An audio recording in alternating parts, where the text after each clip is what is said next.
आज की इस वीडियो में हम आपके लिए नॉलेजफुल जानकारी लेकर के आए हैं। वीडियो को पूरा देखिएगा और अपने दोस्तों के साथ शेयर करिएगा। और भी ऐसी नॉलेजेबल जानकारी पाने के लिए चैनल को सब्सक्राइब कर ऑल सेलेक्ट कर दीजिए।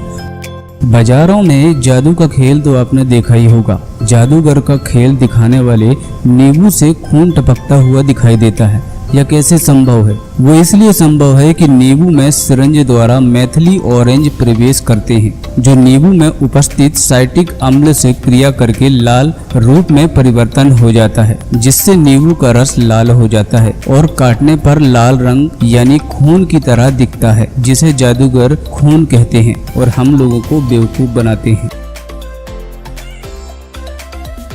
क्या आप जानते हैं कि बरसने वाले बादल काले क्यों दिखाई देते हैं? नहीं तो हम आपको बताते हैं। हम जानते हैं कि बादलों में पानी की संख्या छोटी छोटी बूंदें होती है। कुछ बादलों में इन बूंदों की संख्या बहुत अधिक होती है तो दूसरों में बहुत कम। कुछ बादल सफेद रंग के दिखाई देते हैं तो कुछ भूरे रंग के दिखाई देते हैं। बरसने वाले बादल आमतौर पर काले दिखाई देते हैं। क्या तुम जानते हो कि बादलों का रंग काला क्यों दिखाई देता है? जब किसी वस्तु पर सूर्य का प्रकाश पड़ता है तो उसका कुछ भाग परिवर्तित हो जाता है और कुछ वस्तु द्वारा अवशेषित कर लिया जाता है। चमकीली वस्तुएं अक्सर अपने ऊपर पड़ने वाली प्रकाश को परिवर्तित करती है। यदि कोई वस्तु उस पर पड़ने वाले प्रकाश को पूरी तरह अवशेषित कर लेती है तो वह काले रंग की दिखाई देती है। वास्तव में काला रंग कोई रंग नहीं है। प्रकाश के साथ रंग जब किसी वस्तु द्वारा अवशेषित कर लिया जाता है तो उस वस्तु का रंग काला दिखाई देता है।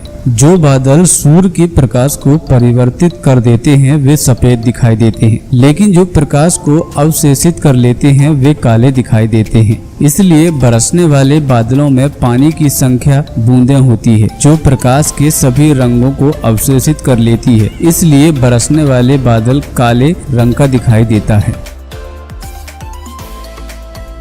प्याज काटने पर आंसू क्यों आते हैं? अक्सर लोगों को प्याज काटने पर आंसू आते हैं। इसे रोना नहीं कहा जा सकता, क्योंकि प्याज काटने का असर हमारी संवेदनाओं पर नहीं पड़ता है। ये तो मात्र एक मामूली सी प्रक्रिया है जो प्याज में मौजूद थियोप्रोपनल सल्फर डाइऑक्साइड के कारण होता है। दरअसल प्याज में इस तत्व में तीखा स्वाद और अप्रिय महक पाई जाती है, जो प्याज के काटने के साथ वाष्प बनकर उड़ने लगती है और जैसे ही इस वाष्प का संपर्क हमारी आंखों से होता है वह आंखों में जलन पैदा कर देती है और आंखों में संवेदनशीलता के कारण आंसू आने लगते हैं।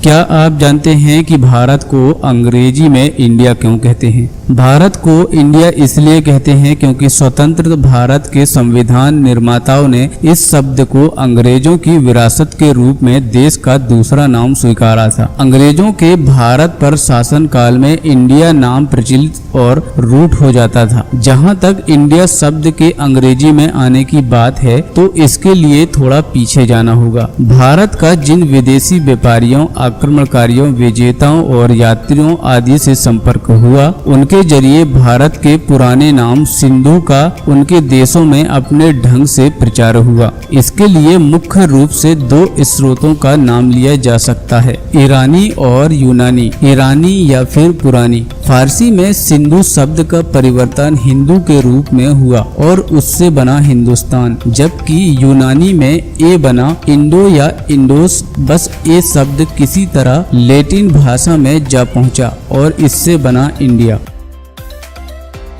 क्या आप जानते हैं कि हिचकी आने की वजह क्या होती है? हिचकी हमारे डायफ्राम सिकुड़ने से आती है। डायफ्राम एक मांसपेशी होती है जो छाती के खोखल को हमारे पेट के खोखल से अलग करती है। ये सांस लेने की प्रक्रिया में बड़ी महत्वपूर्ण भूमिका निभाती है। फेफड़ों में हवा भरने के लिए डायफ्राम का सिकुड़ना जरूरी होता है। अब सवाल उठता है कि हिचकी क्यों आती है? होता यह है कि डायफ्राम को नियंत्रित करने के लिए नाड़ियों में कुछ उत्तेजना होती है, जिसकी वजह से डायफ्राम बार बार सिकुड़ता है और हमारे फेफड़े तेजी से हवा अंदर खींचते हैं। ऐसा जोर जोर से हंसने, तेज मसाले वाला खाना खाने, जल्दी खाने या फिर पेट फूलने से होता है। यानी उत्तेजना का कारण होता है हवा। आमतौर पर ये डकार से बाहर आ जाती है, लेकिन कभी कभी ये खाने की तहों के बीच फंस जाती है। हिचकी इस हवा को बाहर निकालने का उपाय है। हिचकी रोकने के लिए कार्बन डाइऑक्साइड की मात्रा बढ़ाना जरूरी है, इसलिए सांस रोकना, धीरे धीरे पानी पीना कारगर साबित हो सकता है। अब आपको ये तो पता चल गया होगा कि हिचकी क्यों आती है और उसे कैसे रोका जा सकता है।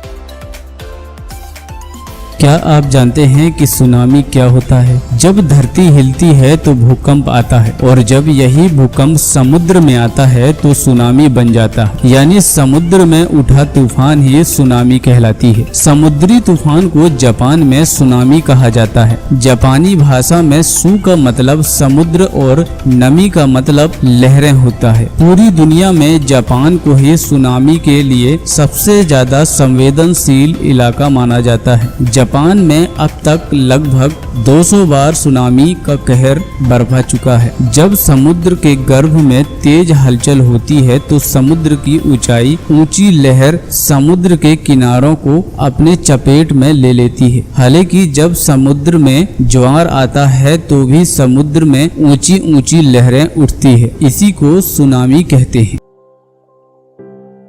फिल्मों में आपने झूठ पकड़ने वाली मशीन तो बहुत सी देखी होगी, लेकिन क्या आपको पता है कि झूठ कैसे पकड़ा जाता है? झूठ पकड़ने वाली मशीन को पॉलीग्राफ कहते हैं। इसका आविष्कार सन 1921 में कैलिफोर्निया विश्वविद्यालय में चिकित्सक के एक छात्र जॉन लार्सन ने किया था, और 1924 से पुलिस पूछताछ में इसका प्रयोग करती आ रही है। इसमें व्यक्ति को कुर्सी पर बिठाया जाता है और कई नलियां और तार उसके शरीर के निश्चित भागों पर लगाया जाता है, जो शारीरिक गतिविधियों का निरीक्षण करते हैं। फिर उससे कई सवाल पूछे जाते हैं। ये माना जाता है कि जब व्यक्ति झूठ बोलता है तो उसके शरीर में कुछ परिवर्तन होता है। पॉलीग्राफ के जरिए व्यक्ति की सांस, रक्तचाप, नाड़ी और पसीने में आए इसी परिवर्तन को नोट किया जाता है, और बाद में पॉलीग्राफ के आंकड़ों का विश्लेषण होता है। इसी से इंसान का झूठ पकड़ा जाता है।